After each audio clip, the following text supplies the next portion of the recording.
తిరుపతి జిల్లా నాయుడుపేట మున్సిపాలిటీలో మున్రత్నం నగర్ లో యోగా కార్యక్రమాన్ని నిర్వహించారు. మెప్మా మహిళల ఆధ్వర్యంలో ఈ కార్యక్రమం జరిగింది. ఈ కార్యక్రమానికి ముఖ్య అతిథిగా ఎమ్మెల్యే విజయశ్రీ హాజరయ్యారు. ఈ సందర్భంగా ఆమె యోగా యొక్క విశిష్టతను గురించి తెలియజేశారు. ప్రతి ఒక్కరూ యోగా చేస్తే ఆరోగ్యంగా ఉంటారని, ప్రజల ఆరోగ్యం కోసమే యోగా కార్యక్రమం దేశవ్యాప్తంగా రాష్ట్ర వ్యాప్తంగా జరుగుతుందని పేర్కొన్నారు. అధికారులతో 5, 6, 7, 8, 9, 10 రిలాక్స్. పాదాల మధ్య కాస్త దూరం నుంచి రెండు చేతుల పైన మన శరీర భారం వచ్చేసి మన యొక్క ఆసనంలో జరిగిన మార్పును మనం గమనిస్తాం. 25,000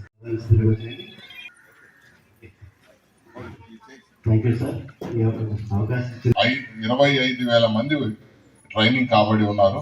అదేవిధంగా రాష్ట్ర వ్యాప్తంగా మరి ఏదైతే 21వ తారీఖు జరుగుతున్నటువంటి కార్యక్రమానికి ఈరోజు మనకు మన గౌరవ శాసనసభ్యులు గారు మేడం గారు ఈ యోగా కార్యక్రమంలో పార్టిసిపేట్ చేసి మరి ఇక్కడ ఈ యోగా కార్యక్రమం అయిపోయిన తదుపరి ఈ గుడ్ మార్నింగ్ అనే కార్యక్రమం కూడా నిర్వహించడం జరుగుతుంది.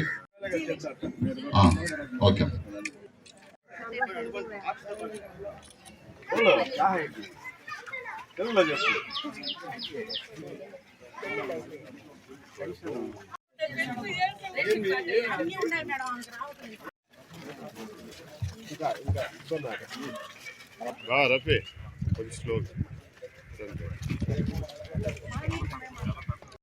ఎంతో మందికి ఎన్నో రకాలుగా స్ట్రెస్ ఉంటది.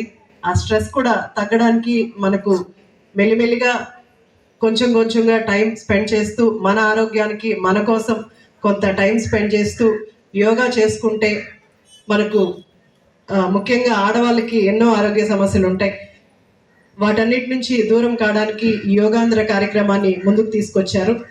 అలాగే రాష్ట్రం అంతటా కూడా ప్రతిరోజు ఉదయాన్నే యోగా కార్యక్రమం ప్రతి నియోజకవర్గంలో కూడా జరుగుతూ అందరూ కూడా ఆరోగ్యంగా ఉండడానికి ఈ యోగా కార్యక్రమాన్ని తీసుకొచ్చారు.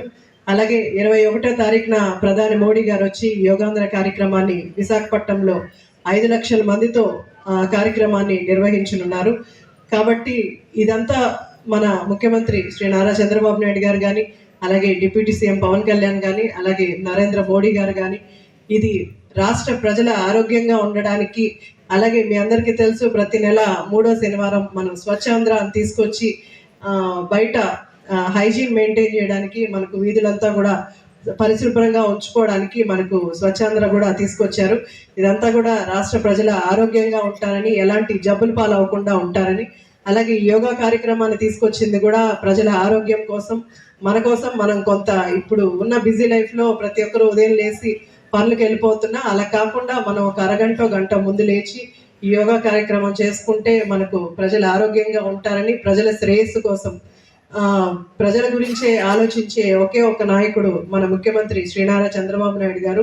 ఆ ఉద్దేశంతోనే మనకు యోగాంధ్రాన్ని కూడా తీసుకొచ్చారు.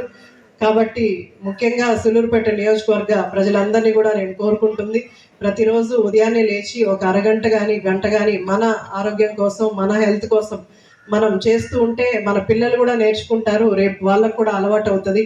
యోగా చేయడం వల్ల ఎంతో మందికి ఎన్నో ఆరోగ్య సమస్యల నుంచి దూరం అవ్వచ్చు, స్ట్రెస్ రిలీఫ్ అవుతుంది, ఎన్నో మనకు బెనిఫిట్స్ ఉన్నాయి. ఇవన్నీ కూడా అంగన్వాడీ టీచర్స్ కానీ లేదా మీరందరూ కూడా మహిళా అధ్యక్షురాలు కానీ అందరూ కూడా ప్రజల్లోకి తీసుకెళ్ళి యోగా కార్యక్రమాన్ని ఒక హ్యాబిట్గా అందరూ అలవర్చుకుంటే ఆరోగ్య సమస్యలకి దూరంగా ఉంటారని ఇది మన ముఖ్యమంత్రి గారు ముందుకు తీసుకెళ్లారు. దీన్ని మనం సపోర్ట్ చేస్తూ ప్రజా ప్రతినిధులందరూ కూడా అందరికీ అవేర్నెస్ క్రియేట్ చేసి దీన్ని ఒక హ్యాబిట్ లాగా చేసుకుంటే బాగుంటుందని మన శాసనసభ్యురాలు ఒక వినూత్నమైన కార్యక్రమాన్ని రాష్ట్రంలో కానీ జిల్లాలో కానీ ఎవరు కూడా ఆమె ప్రజా సమస్యలు అదేవిధంగా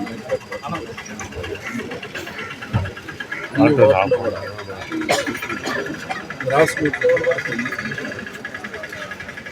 మరి నూతనంగా పేదవాళ్ళు మొదటి కుటుంబంలో సమస్యలు తెలుసుకొని తద్వారా అధికారుల ద్వారా వాటిని పరిష్కరించడానికి ఒక కొత్త కార్యక్రమాన్ని ప్రతిరోజు కూడా పట్టణంలో గుడ్ మార్నింగ్ కార్యక్రమాన్ని గుడ్ మార్నింగ్ షుగర్ పెట్టాలి, నైట్ పెట్టాలి, మన మున్సిపాలిటీలో నైట్ గుడ్ మార్నింగ్ నైట్ పెట్టాలి. ఈ యొక్క కార్యక్రమం ద్వారా ప్రజలు తెలుసుకోవడం, ప్రజా సమస్యలను నేరుగా మౌలిక వస్తువులు వాళ్ళ వ్యక్తిగత సమస్యలు తెలుసుకోవడానికి ఒక వేదిక. ఇది నిజంగా చాలా అభినందన విషయం. ఆయన ఆలోచన మేరకు కొత్త రాజకీయ కార్యక్రమం ప్రజల్లోకి పోవడం చాలా సంతోషం. మన ప్రీతం ముఖ్యమంత్రి నారా చంద్రబాబు నాయుడు గారు కూడా ఇలాంటి కార్యక్రమాన్ని ఎక్కువగా వచ్చారు. మరి ఈ విధంగా ప్రజల్లో పోటీ లేదని ఆయన ఎంతో ఎంకరేజ్